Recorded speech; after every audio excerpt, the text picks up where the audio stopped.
তো এই বিষয়টাকে দুটো ভাগে আলোচনা করতে হবে। অন্তত মানে আমি আলোচনা করব দুটো ভাগে ভাগ করে। একটা ভাগ হচ্ছে ইসলাম প্রচার ও প্রসার কিভাবে শুরু হলো, আর সেখানে বিভিন্ন ব্যক্তিবর্গের কি অবদান ছিল, কি উদ্যোগ ছিল, এবং তারা কি ধরনের ভূমিকা পালন করেছে সেটা। আর দ্বিতীয় অংশটা হচ্ছে ইসলাম প্রচারে রাজশক্তির, অর্থাৎ আহ, সামরিক এবং রাজনৈতিক শক্তির কি ভূমিকা ছিল, সেটা কখন শুরু হলো, এবং সেটা ইসলাম প্রচারে আদৌ কোনো ভূমিকা রাখছে কিনা, যদি রাখে তাহলে কি ধরনের ভূমিকা রেখেছে এবং তার কি রোল ছিল, সেটা আলোচনা করব। তো আজকের আলোচনাটা আমি এই প্রথম ভাগের আলোচনার মধ্যে সীমাবদ্ধ রাখবো। তার মানে হচ্ছে বিভিন্ন ব্যক্তিবর্গ যারা, আমাদের এখনকার ভাষায় আমরা বলি যে পলিটিক্যাল পাওয়ার। তো পলিটিক্যাল পাওয়ার কথাটা অনেকটা মডার্ন, কিন্তু আমরা যেহেতু অতীত নিয়ে আলোচনা করব, সেহেতু এই পলিটিক্যাল পাওয়ারের ইকুইভ্যালেন্ট যেটা অতীতে প্রচলিত ছিল, সেটার উপরে আমরা আলোচনা করব। আমরা আলোচনা করব ইন্ডিভিজুয়াল হিসেবে, ব্যক্তি হিসেবে, আমি আপনি যেরকম ইন্ডিভিজুয়াল ব্যক্তি, এরকম ব্যক্তির কি অবদান ছিল ইসলাম প্রচারে। এবং ইনশাল্লাহ আগামী মাসের আলোচনাতে আমি ওই সোকল কোট আনকোট পলিটিক্যাল পাওয়ারের কি অবদান ছিল ইসলাম প্রচারে, পলিটিক্যাল পাওয়ার না বলে রাজশক্তি বলা হল, রাজশক্তি, তাদের কি ভূমিকা ছিল সেটা নিয়ে ইনশাল্লাহ আলোকপাত করতে চেষ্টা করব। তো এই আলোচনাকে কিছুটা ফলপ্রসূ করার জন্য আমাদেরকে প্রথমেই জানতে হবে যে ইসলাম কি, এবং ইসলাম সম্পর্কে, ইসলামের প্রচার সম্পর্কে, ইসলাম সম্পর্কে নয়, ইসলামের প্রচার সম্পর্কে কোরআনের নীতিমালা কি। তো ইসলাম একজন মানুষের জীবনে সামগ্রিকভাবে, আমরা যাদেরকে মুসলমান মনে করি তাদের জীবনে ইসলাম হচ্ছে দ্বিতীয় পর্ব, পর্ব নয়। তাহলে প্রথম পর্বটা কি? প্রথম পর্ব হচ্ছে একজন মানুষকে ঈমান আনতে হবে। ঈমান আনতে হবে, ঈমান মানে হচ্ছে বিশ্বাস স্থাপন করা, এবং সেটা শুধু মুখের কথা নয়, সেটা হচ্ছে অন্তরে ধারণ করা, এবং সেই ধারণ অনুযায়ী নিজেকে নিজের অবস্থানে স্থাপিত করা। এটা হচ্ছে ঈমান। তো ঈমান হচ্ছে বিশ্বাস এর ব্যাপার। আর বিশ্বাসটা কি কি ধরনের বিশ্বাস হতে হবে? সেটা হচ্ছে আল্লাহকে ইলাহ এবং রব হিসাবে গ্রহণ করতে হবে।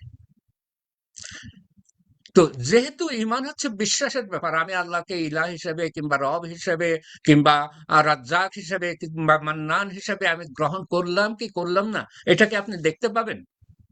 এটা তো আমার অন্তরের মধ্যে, এবং অন্তরে কি আছে সেটা অন্য মানুষ দেখতে পারে না। তো এই জন্য ইসলামের দ্বিতীয় শেপ হচ্ছে, অথবা দ্বিতীয় অধ্যায় হচ্ছে এই অন্তরের বিশ্বাসটাকে কর্মের মাধ্যমে প্রতিফলিত করা। অন্তরের অন্তরের মধ্যে আপনি যেটা ধারণ করছেন সেটাকে কর্মের মাধ্যমে প্রতিফলিত করা। এই আপনি যখন আপনার অন্তরের বিশ্বাসকে কর্মের মাধ্যমে, অথবা কর্মের মাধ্যমে বলতে আমি যেটা বুঝাচ্ছি সেটা হচ্ছে যে একটা ম্যাটেরিয়াল রূপ দিবেন, তখন সেটা হলো ইসলাম। তার মানে ইসলাম হচ্ছে অনেকটা বস্তুগত দিক, আর ঈমান হচ্ছে বিশ্বাসগত দিক, এবং এই দুটা সাইড বাই সাইড থাকতে হবে, একটার সাথে আরেকটা ওতপ্রোতভাবে জড়িত থাকতে হবে। তাহলে মোদ্দা কথা যেটা দাঁড়াচ্ছে সেটা হচ্ছে যে ঈমানকে বৈষয়িক রূপ দেওয়ার জন্য একজনকে ইসলামের ছায়াতলে আসতে হবে। তাহলেই তার ঈমান সম্পর্কিত বিশ্বাসগুলোকে বস্তুগত রূপ দেওয়া সম্ভব হবে। তখন সে বলতে পারবে যে যেহেতু আমি দৃঢ়ভাবে বিশ্বাস করি যে আমি দৃঢ়ভাবে বিশ্বাস করি যে এই বিশ্ব ভ্রমণের একজন স্রষ্টা ও পরিচালক আছেন। তার মানে পৃথিবীটা আপনা আপনি হয়ে যায়নি, পৃথিবীটা নিজের ইচ্ছা মতো ঘুরে না, পৃথিবীটা নিজের ইচ্ছা মতো চলে না, নিজের ইচ্ছা মতো আসেনি এবং নিজের ইচ্ছা মতো যাবে না, বরং এটার একজন স্রষ্টা আছে এবং তিনি এটাকে পরিচালিত করেন। এবং যেই স্রষ্টা এবং পরিচালক আছেন এই বিশ্ব ব্রহ্মাণ্ডের, এই পৃথিবীর, তিনি এক এবং একক। এটা খুব গুরুত্বপূর্ণ বৈশিষ্ট্য, যে তাকে মানতে হবে এক এবং একক হিসেবে। যেহেতু তিনি আমারও স্রষ্টা, তাই তার আনুগত্য করা ও তার নির্দেশাবলী মেনে চলা আমার জন্য বাধ্যতামূলক। যেমন আপনি, সাধারণভাবে বোঝানোর জন্য বলছি, আপনি যদি কোনো অফিসে চাকরি করেন, তাহলে সেখানকার যে বস, তার কমান্ড যদি আপনি না মানেন, তাহলে কি আপনি সেই অফিসে চাকরি করতে পারবেন? পারবেন না। ঠিক একইভাবে এই বিশ্ব ব্রহ্মাণ্ডের মধ্যে বেঁচে থাকার জন্য এবং এই বিশ্ব ব্রহ্মাণ্ডের মধ্যে চলার জন্য এবং এই বিশ্ব ব্রহ্মাণ্ড যেই গতিতে চলছে, যেই নিয়মে চলছে, সেই নিয়মের অনুসারী হয়ে নিজেকে বাঁচানোর জন্য আমার জন্য বাধ্যতামূলক হচ্ছে তার নির্দেশাবলী মেনে চলা।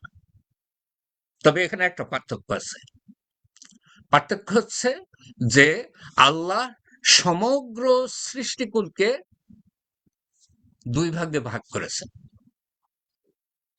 এটা খুব ভালোভাবে আমাদের একটু বুঝতে হবে। আল্লাহ যত কিছু সৃষ্টি করেছেন, সব কিছুকে আল্লাহ দুই ভাগে ভাগ করেছেন।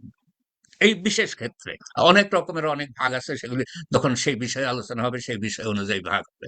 আমরা আজ যে আলোচনা করছি, সেই আলোচনা অনুযায়ী সমগ্র সৃষ্টিকুল দুই ভাগে বিভক্ত। এক ভাগ হচ্ছে যারা তাদের স্রষ্টাকে মানার ক্ষেত্রে নিজেদের কোনো স্বাধীনতা নাই।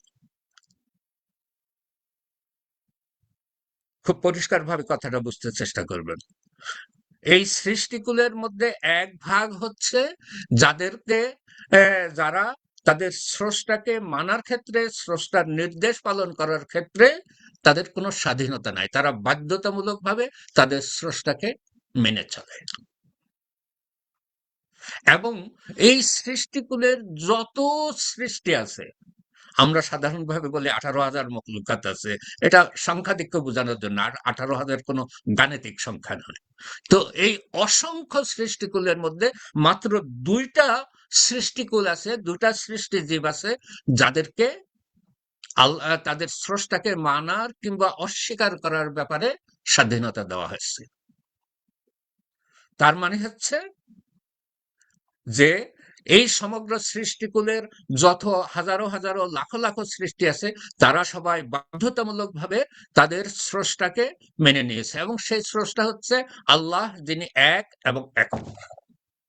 শুধু মানুষের ক্ষেত্রে এবং জিনদের ক্ষেত্রে আল্লাহ রাব্বুল আলামিন তাদেরকে স্বাধীনতা দিয়েছেন যে তারা চাইলে এই সত্যকে মানতে পারে, আবার চাইলে এই সত্যকে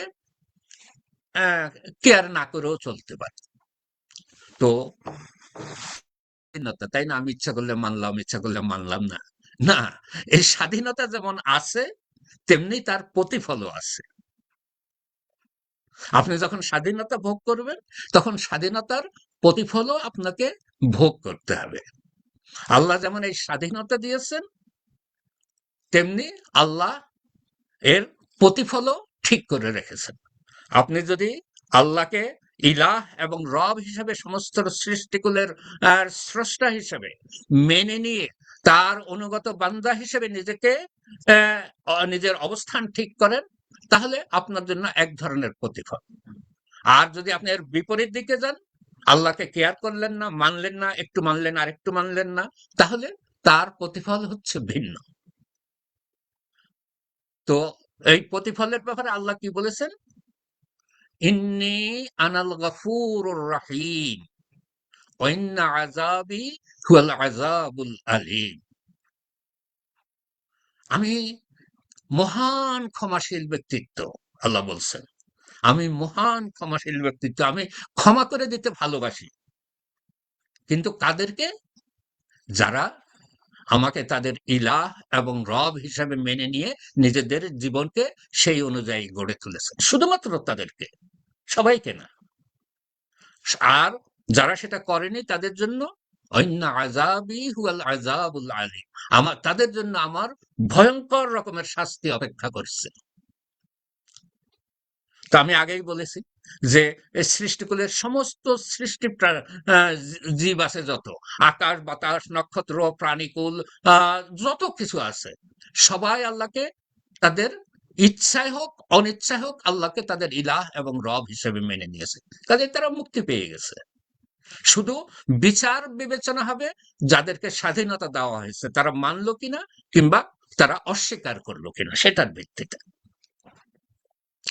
তো আল্লাহকে মানতে হলে কিভাবে মানতে হবে? আল্লাহকে মানতে হবে তিনি হচ্ছেন স্রষ্টা, তিনি সৃষ্টি করেছেন, এবং তিনি হচ্ছেন ইলাহ, তিনি শাসন করেন, তিনি হচ্ছেন রব, তিনি পরিচর্যা করেন। তার মানে হচ্ছে তিনি সৃষ্টি করে ছেড়ে দেননি, তিনি এই সৃষ্টিকে শাসন করেন এবং এই সৃষ্টির ভালো মন্দ পরিচর্যা করেন। এই এই বৈশিষ্ট্য নিয়েই আল্লাহকে মানতে হবে, এবং মানার পরে তিনি যা বলেছেন তা যা করতে বলেছেন, যা নিষেধ করেছেন তা থেকে দূরে থাকতে হবে। অর্থাৎ ডুজ অ্যান্ড ডোন্টস এর যে বিশদ বিবরণ আল্লাহ দিয়েছেন, সেই ডুজ এবং ডোন্টসকে আল্লাহ যেইভাবে বিবরণ দিয়েছেন সেইভাবে মানতে হবে ডুজগুলি, এবং যেগুলিকে ডোন্ট বলেছেন তিনি সেগুলিকে একইভাবে পরিহার করতে হবে। এবং আমি আগেও বহুবার বলেছি, ডন্ট গুলি প্রকৃতগতভাবে বা চরিত্রগতভাবে খারাপ এমন কোনো কথা নেই। হ্যাঁ, অনেকগুলি আছে চরিত্রগতভাবে খারাপ বা বৈশিষ্ট্যগতভাবে খারাপ, কিন্তু ডন্ট গুলি সবই যে চরিত্র এবং বৈশিষ্ট্যগতভাবে খারাপ তা নয়।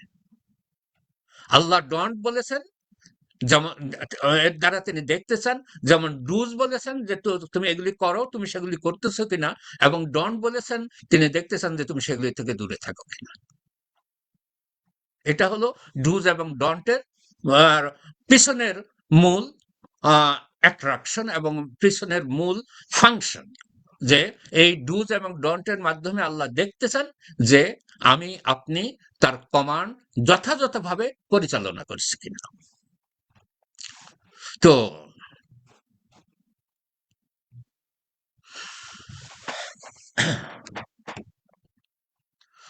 এখন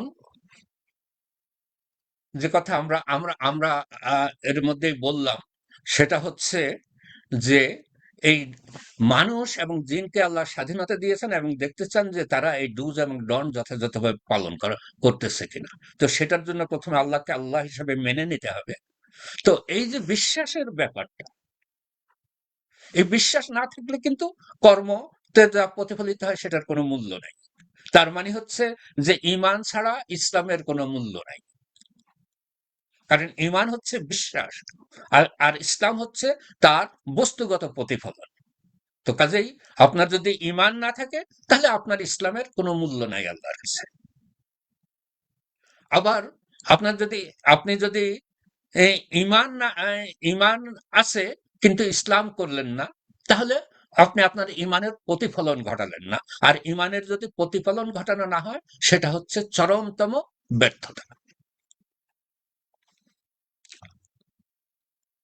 তো এখন একটা জিনিস চিন্তা করে দেখেন, সেটা হচ্ছে এই যে আল্লাহকে এইভাবে বিশ্বাস করতে হবে এবং সেই বিশ্বাসকে আবার কর্মে পরিণত করতে হবে,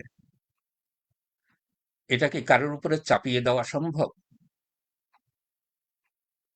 আমি বললাম তুমি এখন থেকে এইগুলি বিশ্বাস করবে এবং এইভাবে কাজ করবে, এর বাইরে তুমি যেতে পারবে না। তো কর্মটা না হয় আমি কিছুটা দেখতে পেলাম, কিন্তু সে আসলে বিশ্বাস করে কিনা সেটাকে আমি দেখতে পাবো? তার বিশ্বাস অন্তরে কি আছে সেটা একমাত্র সে ছাড়া তো আর কেউ জানে না। আর কে জানে? সেটা হচ্ছে মহান স্রষ্টা, কারণ তিনি সবার অন্তরের খবর রাখেন। তো স্রষ্টা এখানে এখানে আলোচনার অন্তর্ভুক্ত না, যেহেতু স্রষ্টাকে আমরা দেখতে পাই না, শুধু আমরা তাকে বিশ্বাস করি। তো মানসিকভাবে যারা যারা যারা আমরা দেখতে পারি, যারা চলতে পারি, যারা কথা বলতে পারি, যারা একজন আরেকজনকে বুঝতে চেষ্টা করি, তার কর্ম দেখি, তারা কি অন্তরে কি আছে সেটা বুঝতে পারি? কখনোই বুঝতে পারি না। তো তাহলে অন্তরের উপরে আপনি চাপিয়ে দিবেন কি করে ইসলামকে, ঈমানকে? এটা কখনোই সম্ভব নয়। আর তার বিশ্বাস যদি যথাযথভাবে তার অন্তরে প্রতিস্থাপিত না হয়, তাহলে তার পক্ষে ইসলামে আসা সম্ভব না। তো তাহলে আমরা কি জিনিস দেখতে পারি? স্বতঃস্ফূর্ততা হচ্ছে ইসলাম এবং ঈমানের মৌলিক বিষয়। তার মানে স্বতঃস্ফূর্তভাবে আপনাকে বিশ্বাস করতে হবে এবং সেই বিশ্বাসকে কর্মে পরিণত করতে হবে। সেটাই হলো ঈমান এবং ইসলাম। সুতরাং যারা বলেন যে মুসলমানরা অন্যদের উপরে ইসলামকে চাপিয়ে দিয়েছে বা ইসলামকে জোর করে অন্যদের উপরে প্রয়োগ করা হয়েছে, তাদের মতো দুর্মূর্খ আর কেউ নেই। হয় তারা একেবারেই অজ্ঞমূর্খ, অথবা তারা দুর্বিসন্ধিমূলক ব্যক্তি। কারণ বিশ্বাস কারোর উপরে চাপিয়ে দেওয়া যায় না, বিশ্বাস অন্তরে স্থাপন করতে হবে। দেখেন আল্লাহ আল্লাহ কি বলছে, فَمَن يُرِدِ اللَّهُ أَن يَهْدِيَهُ يَشْرَحْ صَدْرَهُ لِلْإِسْلَامِ। আল্লাহ যদি কাউকে হেদায়েতের আলোকে আলোকিত করতে চান, তাহলে তার সদর, তার অন্তর, তার বিশ্বাসের জায়গাকে আল্লাহ ইসলামের জন্য উন্মুক্ত করে দেন। তার মানে হচ্ছে কি, যে আল্লাহ আল্লাহ এই যে ইউরিদুল্লাহু আন ইয়াহদিয়াহু, আল্লাহ কিসের ভিত্তিতে কাউকে হেদায়েত দিতে চান এবং হেদায়েত থেকে দূরে রাখতে চান, সেটাও নির্ভর করে আমার আপনার উপরে। আমি যদি হেদায়েত পেতে চাই, আমি হেদায়েত পেতে চাইলেই কিন্তু পেয়ে যাব না। আমি ইসলামের অনুসরণ করতে চাইলেই ইসলামের অনুসারী হয়ে যেতে পারবো না। আমার আকাঙ্ক্ষা থাকতে হবে তীব্র, আমার প্রচেষ্টা থাকতে হবে, আর তখনই মাত্র আল্লাহ রাব্বুল আলামিন will make my heart open for Islam. আমার যদি এই প্রচেষ্টা এবং এবং এই আগ্রহ এবং প্রবল আগ্রহ না থাকে, তাহলে আল্লাহ খুলবে না। ওমান ইউরিদ আন ইউদিল্লাহু, এই বিশ্বাসের ভিত্তিতে আল্লাহ যাকে পথভ্রষ্ট করতে চান, ইয়াজআল সাদরাহু দাইয়্যিকান, তার অন্তরকে একেবারে সংকীর্ণ করে দেন, ওটার মধ্যে আর কিছু ভালো জিনিস কিছু ঢুকে না। তো এই যে ইসলাম, এই ইসলাম হচ্ছে কি, হাযা সিরাতু রাব্বিকা মুস্তাকিমা, মানুষের সাথে তাদের স্রষ্টার সম্পর্ক নির্ণয়ের ক্ষেত্রে এটাই হচ্ছে সহজ সরল পথ, এটাই হচ্ছে ইসলাম। আর এই ইসলাম, আল্লাহ একথাও পরিষ্কার করে দিতেছে যে কারোর উপরে ইসলাম জোর করে চাপিয়ে দেওয়া সম্ভব নয়। কাউকে আপনি চাইলেই তাকে তার অন্তর খুলে দেওয়া সম্ভব নয়, এটা আল্লাহর হাতে। ওমা আনতা বিহাদিল উমি আন দালালাতিহি, একজন মানুষ চাইলে, নবীকে আল্লাহ আল্লাহ উদ্দেশ্য করে বলেছেন যে আপনি চাইলেই কারোর অন্তরকে খুলে দিতে পারবেন না, তাদেরকে পথভ্রষ্টতা থেকে দূরে সরিয়ে আনতে পারবেন না। তো নবী যদি না পারে, আমি আপনি তো কেউই না। তো তাহলে আমি যে কারণে এই কথাটার উপরে খুব বেশি এমফেসাইজ দিচ্ছি, সেটা আগে পরিষ্কার করে বলিনি। সেটা হচ্ছে যে সাধারণভাবে আমাদের উপরে, আমাদের কাছে প্রচার করা হয় যে মুসলমানরা একটা দেশ দখল করে সেখানকার মানুষের উপরে জোর করে ইসলাম চাপিয়ে দিয়েছে। এটা হচ্ছে সাধারণ ভার্সন। কিন্তু কোন বুদ্ধি এবং প্রজ্ঞা সম্পন্ন ব্যক্তি এটা বিশ্বাস করতে পারবে না, এই কারণে, কারণ ইসলাম হচ্ছে চাপিয়ে দেওয়ার জিনিস নয়। ইসলাম কারোর উপরে চাপিয়ে দেওয়া যায় না। সুতরাং যারা বলে যে ইসলামকে ভারতীয় উপমহাদেশের এবং পৃথিবীর অন্যান্য জায়গার মানুষের উপরে চাপিয়ে দেওয়া হয়েছে, তারা হচ্ছে কট্টর মিথ্যাবাদী অথবা ন্যূনতম জ্ঞানহীন মূর্খ, এই দুটার যে কোনো একটা। তো ইসলাম কি জিনিস?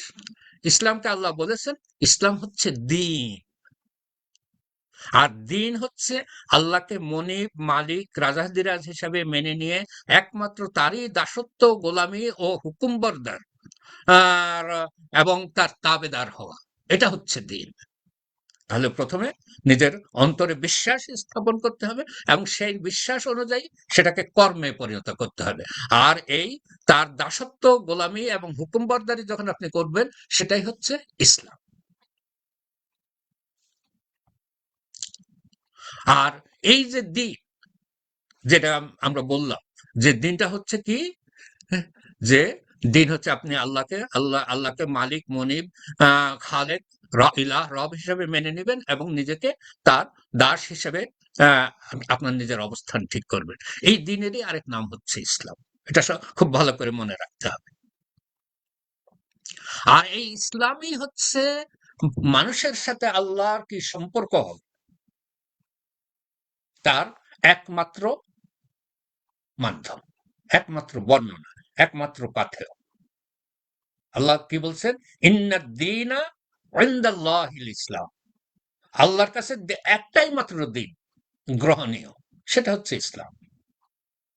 আর এই ইসলাম ছাড়া যদি কেউ অন্য কোনো ভাবে আল্লাহর কাছে পৌঁছতে চায়, আল্লাহর সাথে সম্পর্ক গড়তে চায়, সেটা আল্লাহ গ্রহণ করবেন না। তিনি বলেছেন, অমান ইয়াবতাগি গায়রাল ইসলামি দীনান ফালান ইউকবালা মিনহু। ইসলাম ছাড়া অন্য কোনো দিনকে কেউ যদি নিজের জীবনে ধারণ করে এবং ধারণ করে সেটার মাধ্যমে আল্লাহর কাছে পৌঁছতে চায়, আল্লাহ সেটা কখনোই গ্রহণ করবে না। কিন্তু ইসলামের বৈশিষ্ট্য কি? ইসলামের বৈশিষ্ট্য হচ্ছে অহুয়া ইউদআ ইলাল ইসলাম। ইসলামের দিকে মানুষকে ডাকতে হবে। ডাকার মানে কি? যে আমি যদি আপনাকে জানি যে আপনি এখনো ইসলামের পথে নাই, ইসলামকে গ্রহণ করেননি নিজের জীবনে, তাহলে আপনার কাছে এর বার্তা পৌঁছে দিতে হবে যে এটা হচ্ছে ইসলাম, আমার অবস্থান এই, আর আমার যে স্রষ্টা তার অবস্থান হচ্ছে এই। এই স্রষ্টা এবং সৃষ্টির মধ্যে যে অবস্থান, সেই অবস্থানকে পরিষ্কার করে তুলে ধরে তাকে ডাকতে হবে যে হ্যাঁ, তোমার মানে একজন মানুষ হিসেবে তোমার দায়িত্ব, তোমার কর্তব্য হচ্ছে তোমার স্রষ্টাকে এইভাবে মেনে নেওয়া। তাহলে মূল মূল উপাদ্যটা কি এখানে? সেটা হচ্ছে ডাকতে হবে, চাপিয়ে দেওয়া নয়। চাপিয়ে দিয়ে কাউকে মুসলমান করা যায় না, এই কথাটা পরিষ্কার করে মনে রাখতে হবে। একমাত্র তাহলে আমাদের ইউরোপীয় মহোদয়দের ভার্সন, আমাদের ভারতীয় মহোদয়দের ভার্সন এবং আমাদের ইসলাম বিদ্বেষী এবং ইসলাম পরিত্যাগকারীদের ভার্সনকে আপনি সঠিকভাবে উপলব্ধি করতে পারবেন এবং তার সঠিক জবাব দিতে পারবেন। আর এই বাণী পৌঁছে দেওয়ার জন্য আল্লাহ কি করেছেন? যুগে যুগে নবী পাঠিয়েছেন। হুয়াল্লাযী আরসালা রাসূলাহু বিল হুদা ওয়া দীনিল হাক্কি। এই হচ্ছে আল্লাহ নবী পাঠানোর দায়িত্ব, যে তিনি হেদায়েত এবং দ্বীনে হক, দিন তো আমি বললাম, এই দ্বীনে হক দিয়ে তিনি নবী পাঠিয়েছেন। নবীরা কেউ জোর করে কাউকে মুসলমান করেনি, বরং নবীরা মানুষের কাছে এই দ্বীনের দাওয়াতকে পৌঁছে দিয়েছে, দ্বীনের বাণীকে পৌঁছে দিয়েছে, দ্বীনের মেসেজকে পৌঁছে দিয়েছে, হ্যাঁ, যাতে করে মানুষ তা গ্রহণ করতে পারে। নবীরা এটা পরিষ্কার করে বলে দিয়েছে, যদি গ্রহণ করো তাহলে তোমার এই পরিণতি হবে, আর যদি গ্রহণ না করো তাহলে তোমার এই পরিণতি হবে। যারা ইচ্ছা করছে তারা গ্রহণ করছে, যারা ইচ্ছা করছে তারা প্রত্যাখ্যান করছে। আর যারা গ্রহণ করেছে তাদের সম্পর্কে আল্লাহ কি বলছেন? যে যালিকা হুয়াল ফাউজুল আযীম, তারা মহা সাফল্যের দিকে ধাবিত হয়েছে, তারা মহা সাফল্যের দিকে ধাবিত হয়েছে। আর যারা তা গ্রহণ করতে পারেনি তারা ফেইলিওর হয়েছে।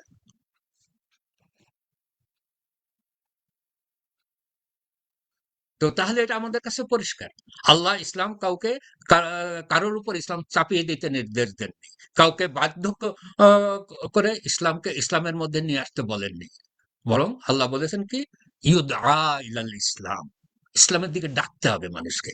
ভাই, এখানে একটা ভালো জিনিস আছে, দেখো এবং এটাকে গ্রহণ করো, এই ডাকতে হবে। যার ইচ্ছা সে আসবে, যার ইচ্ছা সে আসবে না।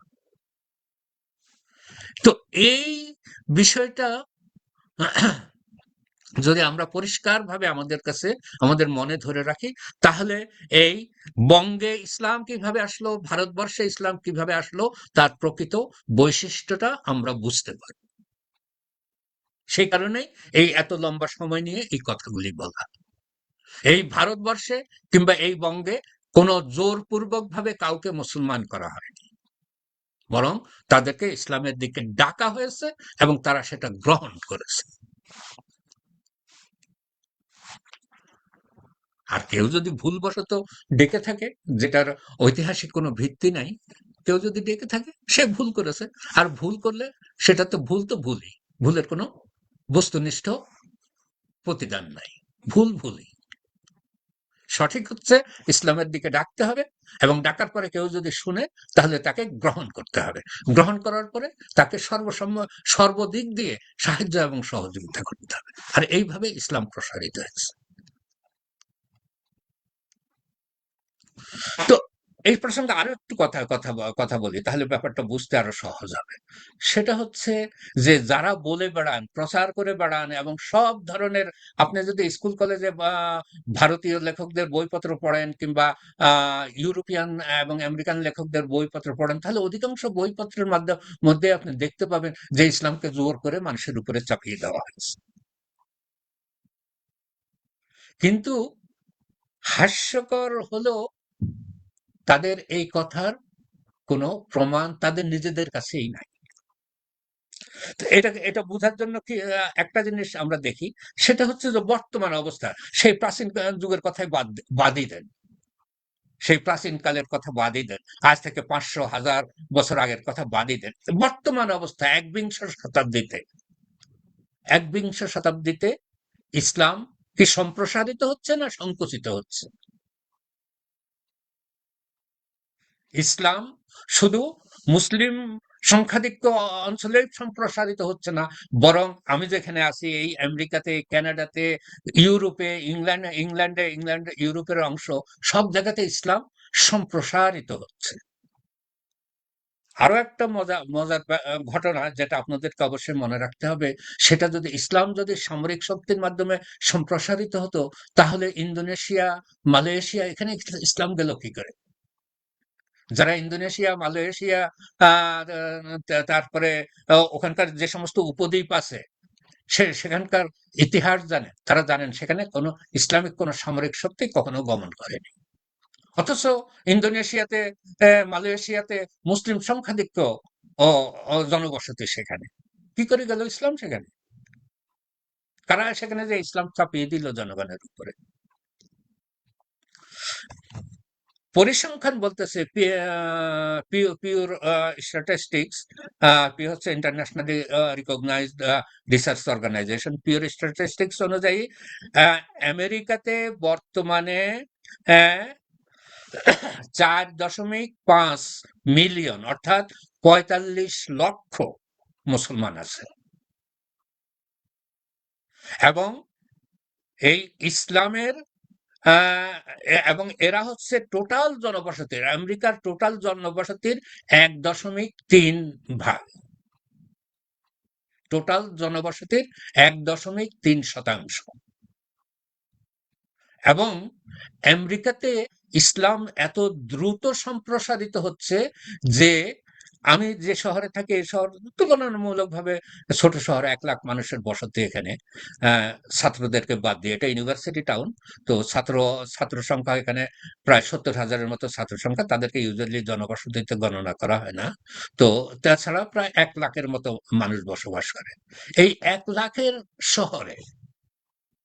সেখানে প্রায় প্রতি মাসে একজন না একজন আমাদের মসজিদে এসে ইসলাম গ্রহণ করে। তাদের কি কেউ বাধ্য করছে?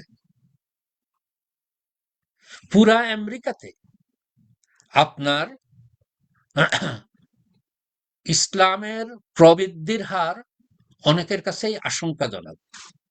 এই যে সেজন্য আমেরিকার শাসক এখন মুসলিম দেশগুলি থেকে ইমিগ্রেন্ট আনতে চান না, কারণ তাদের প্রভাবে আবার অন্যরা মুসলমান হবে, মুসলিম জনসংখ্যা বাড়বে। তো কিন্তু সেখানে আপনার ৪৫ লাখ মুসলমান বসবাস করে কানাডাতে, আমেরিকার পাশের দেশ কানাডাতে। কানাডা কানাডাতে আপনার 18 লক্ষ মুসলমান বসবাস করে। 18 লক্ষ মুসলমান বসবাস করে এবং কানাডাতে ইসলাম গ্রহণ করার হার আমেরিকার চেয়েও বেশি। তারপরে ইংল্যান্ডের কথা ধরেন, ইংল্যান্ডে আপনার একটা স্ট্যাটিস্টিক্স আছে, সেখানে হচ্ছে যে 2011 সালে ইংল্যান্ডে মুসলমানের সংখ্যা ছিল 27 লাখ। 2011 সালে ইংল্যান্ডে মুসলমানের সংখ্যা ছিল 27 লাখ। আর 2021 সালে মানে 10 বছর পরে ইংল্যান্ডে মুসলমানের সংখ্যা দাঁড়িয়েছিল 39 লাখ। 10 বছরে আপনার কত? 27 থেকে 39, 12 লাখ মুসলমান বেড়েছে ইংল্যান্ডে। ইংল্যান্ডের মতো ছোট্ট একটা দেশে। এবং এদের অধিকাংশই হচ্ছে যারা স্বেচ্ছায় অন্য ধর্ম থেকে এসে ইসলাম গ্রহণ করেছে। তো কে তাদের উপরে ইসলাম চাপাই দিয়েছে? এখনকার দিনে ইসলাম চাপিয়ে দেওয়া যায়? বিশেষ করে আমেরিকা, কানাডা, ইংল্যান্ডে কি ইসলাম চাপিয়ে দেওয়া যায়? তাহলে তো আপনাকে সাথে সাথে নিয়ে জেলে ভরে রাখবে। পুরা ইউরোপের চিত্র দেখলে আমরা কি কি দেখি? সেটা হচ্ছে যে পুরা ইউরোপে 46 মিলিয়ন 46 মিলিয়ন মানে হচ্ছে যে 4,60,00,000। পুরা ইউরোপে 4,60,00,000 মুসলমান বসবাস করে এবং পুরা ইউরোপীয় জনবসতির 6% হচ্ছে মুসলমান। কে ইসলাম চাপিয়ে দিয়েছে তাদেরকে উপরে? তো যে জিনিসটা আমরা পরিষ্কারভাবে বুঝে নিতে হবে আমাদেরকে, সেটা হচ্ছে যে মুসলমানরা সামরিক অভিযান চালিয়েছে বিভিন্ন এলাকাতে, কিন্তু সেটা ইসলাম প্রচারের জন্য নয়, বরং যারা সেই সমস্ত এলাকাতে ইসলাম গ্রহণ করেছে এবং মুসলিম প্রশাসন যে সমস্ত এলাকাতে স্থাপিত হয়েছে সেগুলির প্রতিরক্ষা হিসেবে এই সামরিক অভিযান চালানো হয়েছে।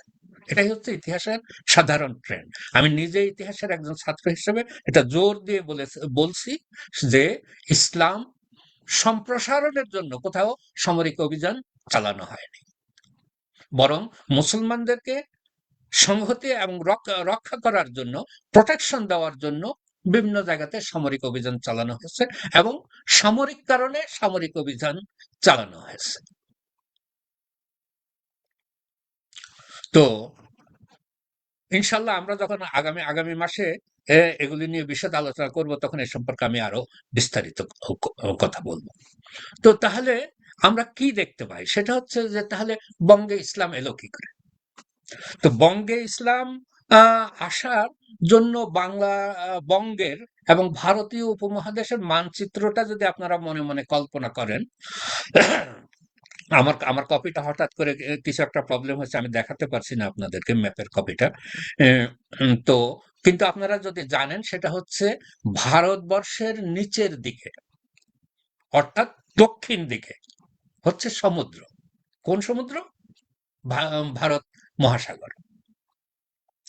আর এই সমুদ্রের এক পাশে আছে ভারতবর্ষের, এক পাশে আছে বঙ্গ, এবং সেই বঙ্গের নিচের ভাগ পুরাটাই এই পানির সাথে জড়িত। একইভাবে ভারতের অন্যান্য অঞ্চল ও ভারত পানির সাথে জড়িত। আবার একই দিকে আপনারা যদি আরো এর দিকে যান, বাইরের দিকে যান ম্যাপে, তাহলে দেখতে পাবেন যে সেখানে আছে আরব উপমহাদেশ, এবং এই আরব উপমহাদেশেরও নিচের অংশ এই একই পানির সাথে জড়িত। এবং এই কারণে ঐতিহাসিকরা প্রমাণাদির ভিত্তিতে, নথিপত্র এবং প্রমাণাদির ভিত্তিতে নিশ্চিতভাবে বলেছেন যে আরবরা ভারতীয় উপমহাদেশের বিভিন্ন এই নিম্নাংশে তাদের যাতায়াত ছিল প্রাগৈতিহাসিক কাল থেকে, এবং সেটার কারণটা হচ্ছে বাণিজ্যিক কারণ। আরবরা ব্যবসা বাণিজ্য করতো অধিকাংশ, বিশেষ করে মক্কার লোকজন ব্যবসা বাণিজ্য করতো, এটা তো আমরা জানি, এবং অন্যান্য এলাকার আরবরাও ব্যবসা বাণিজ্য করতো সেই প্রাগৈতিহাসিক কাল থেকে। এই বাণিজ্যিক ভিত্তিতে ভারতের সাথে এবং ভারত পার হয়ে আপনার এই যে শ্রীলঙ্কা, তারপরে ওইদিকে মালদ্বীপ এবং অন্যান্য ইন্দোনেশিয়া, মালয়েশিয়ার যে সমস্ত এলাকা, এদের সাথে প্রাগৈতিহাসিক যুগ থেকে তাদের বাণিজ্যিক যোগাযোগ ছিল। এখন যখন ইসলাম আরব আরব উপদ্বীপে আসলো, সেখানে মুসলমানরা রাসূল করিম সাল্লাল্লাহু আলাইহি ইসলামের বাণী গ্রহণ করে ইসলাম গ্রহণ করলো, এবং সেই ইসলামকে ইমানের সাথে যখন ইসলামকে তারা সংযুক্ত করলো, তখন তাদের কর্মে তার প্রতিফলন দেখা যেতে লাগলো। একজন মুসলমান এবং একজন অমুসলমানের মধ্যে কর্মের বিরাট পার্থক্য আছে না?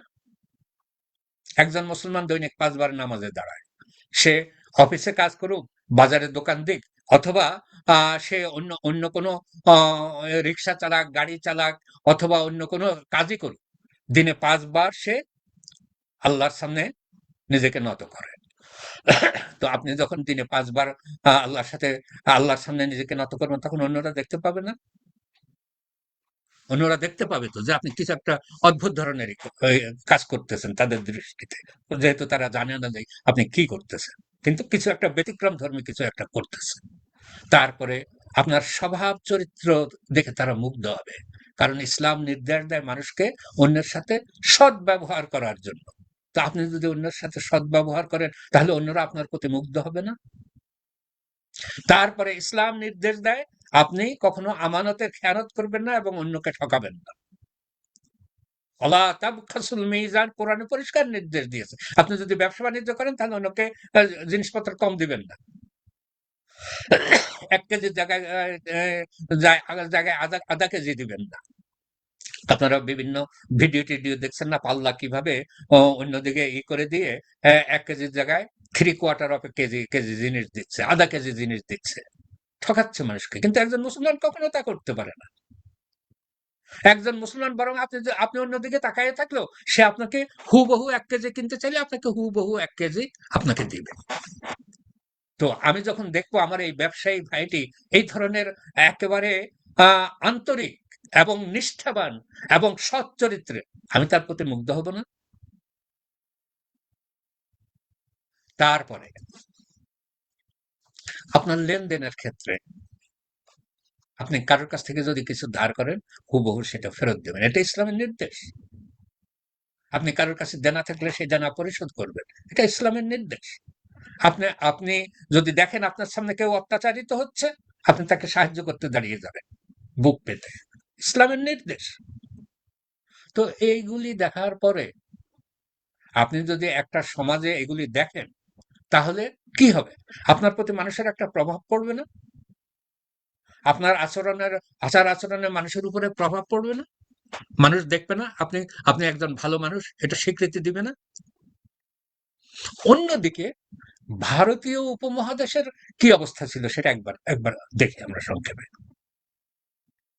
সেটা হচ্ছে যে ভারতীয় উপমহাদেশ বহু বহু শতাব্দী থেকে ইসলাম আসার আগ থেকে এখানে ব্রাহ্মণ্যবাদের প্রভাব এবং প্রতিপত্তি ছিল, এবং ব্রাহ্মণ্যবাদের সবচেয়ে কালো দিক যেটা, সেটা হচ্ছে ব্রাহ্মণ্যবাদ মানুষকে 2 ভাগে ভাগ করে, সাধারণ মানুষকে। একটা হলো ব্রাহ্মণ আর একটা হচ্ছে নন ব্রাহ্মণ। ব্রাহ্মণ যারা তারা প্রকৃত মানুষ, আর যারা নন ব্রাহ্মণ তারা প্রকৃত মানুষ না।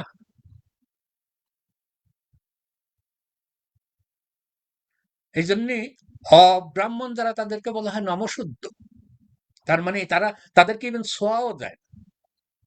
তো যেখানে ব্রাহ্মণের চেয়ে অব্রাহ্মণদের সংখ্যা বেশি ভারতীয় উপমহাদেশে, ব্রাহ্মণরা হয়তো ভারতীয় উপমহাদেশের টোটাল জনবসতির 1%, অব্রাহ্মণরা হচ্ছে 9%। তার মানে এইভাবে না বলে 1 to 10 না করলে পার্সেন্ট হিসেবে বললে ব্রাহ্মণরা ধরেন ম্যাক্সিমাম 10%, 10%, আর অব্রাহ্মণরা হচ্ছে 90%। তো এই 90% মানুষ প্রতিদিন লাঞ্ছিত হয়, অপমানিত হয়, পদদলিত হয় এই ব্রাহ্মণদের কাছে। তাদের মনের মধ্যে ক্ষোভ জাগবে না? তাদের মনের মধ্যে প্রতিহিংসা জাগবে না? তাদের মনের মধ্যে নিজেদের সম্পর্কে, নিজেদের স্ট্যাটাস সম্পর্কে দুঃখ জাগবে না?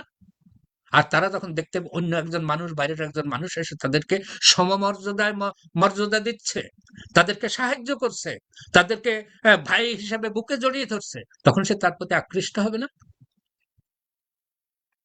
এইভাবেই ব্যক্তিগত উদ্যোগে যে সমস্ত ব্যবসায়ীরা ভারতীয় উপমহাদেশে ব্যবসা করতে আসতো, তাদেরকে দেখে এখানকার জনগণ ইসলাম গ্রহণ করেছে। তো এই বাণিজ্যিক মাধ্যমটা হচ্ছে ভারতীয় উপমহাদেশে ইসলাম আসার প্রধান সূত্র। এরপরে এই বাণিজ্যিক কার্যক্রমে এখানে আস্তে আস্তে বেশ কিছু লোক এই উপকূলীয় অঞ্চলে, আরবদের মধ্যে অনেক লোক উপকূলীয় অঞ্চলে বসবাস শুরু করেছিল, এবং যে সমস্ত আরব বণিকরা আসতো তারা তাদের সাথে যোগাযোগ করত, এবং তাদের যোগাযোগের মাধ্যমে এই সমস্ত উপনিবেশে বসবাস করা এবং উপকূলীয় অঞ্চলে বসবাস করা আরব যারা ছিল তারাও ইসলামের ছায়াতলে চলে আসে, এবং তাদেরকে দেখে তাদের যখন আচার আচরণ ভিন্ন তারা দেখতে পারে, এবং এই আচার আচরণ অত্যন্ত আকর্ষণীয় আচার আচরণ, যে কারণে এখন ইউরোপে, আমেরিকাতে, কানাডাতে হাজার হাজার লাখ লাখ মানুষ মুসলমান হচ্ছে, সেইভাবে তখনও ভারতীয় উপমহাদেশের মানুষ এভাবেই ইসলাম গ্রহণ করেছে। আপনারা যারা আগ্রহী, তারা আব্দুল মান্নান তালিবের একটা বই আছে, বাংলাদেশে ইসলাম সম্ভবত শিরোনাম, সেটা বঙ্গে ইসলাম সম্ভবত বইটার শিরোনাম, আপনারা পড়ে দেখতে পারেন।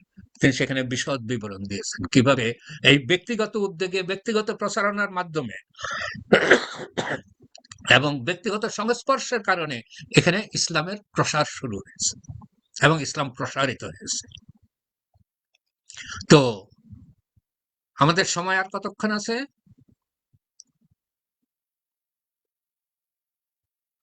সালাউদ্দিন সাহেব, 10 মিনিট। 10 মিনিট, ঠিক আছে। আমার 10 মিনিট লাগবে না, আমি 5 মিনিটে কনক্লুড করার চেষ্টা করব, যারা নামাজে যেতে চান যাতে যেতে পারেন। তো আমরা বাংলাদেশিরা বেশ কিছু সংখ্যক মানুষের নাম জানি, বেশ কিছু সংখ্যক মানুষের নাম জানি যাদেরকে ইসলামের প্রচারক হিসাবে ইতিহাসে পরিচিত করা।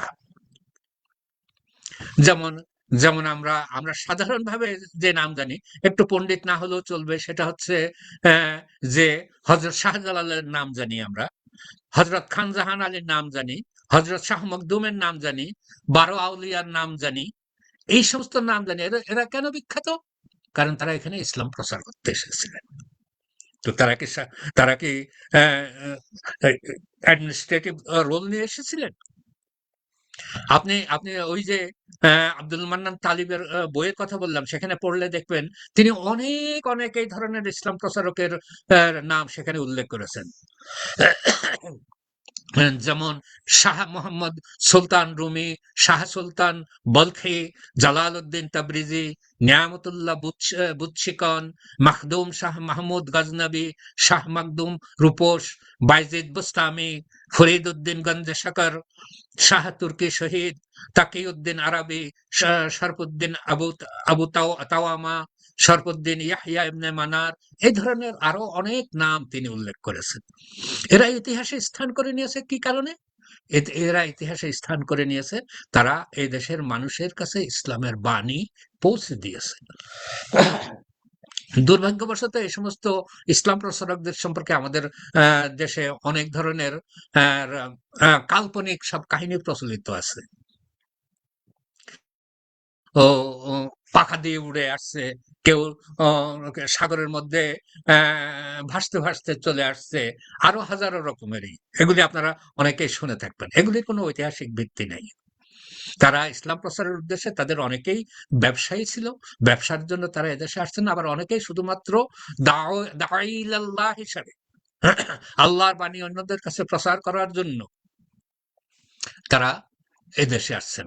আপনারা একটা কথা তো সবাই জানেন নিশ্চয়ই, যে রাসূল করিম সাল্লাল্লাহু আলাইহি ওয়াসাল্লাম যখন বিদায় হজে যান, হুজ্জাতুল বিদাতে যান, তখন তিনি যখন বিদায় হজের ভাষণ দেন, সেই ভাষণে তিনি কি বলেছিলেন? যে তোমাদের মধ্যে এখানে যারা উপস্থিত আছো, তারা, তাদের দায়িত্ব হচ্ছে এখানে যারা উপস্থিত নাই তাদের কাছে ইসলামের এই বাণী পৌঁছে দেওয়া। তিনি অত্যন্ত ইমফাসিস দিয়ে ৩ বার এই কথা বলেছেন যে যারা এখানে উপস্থিত আছো, যারা আমার বক্তব্য শুনেছ, তো হচ্ছে অন্যদের কাছে, যারা এখানে আসেনি, আমার কথা শুনেনি, তাদের কাছে পৌঁছে দেওয়া।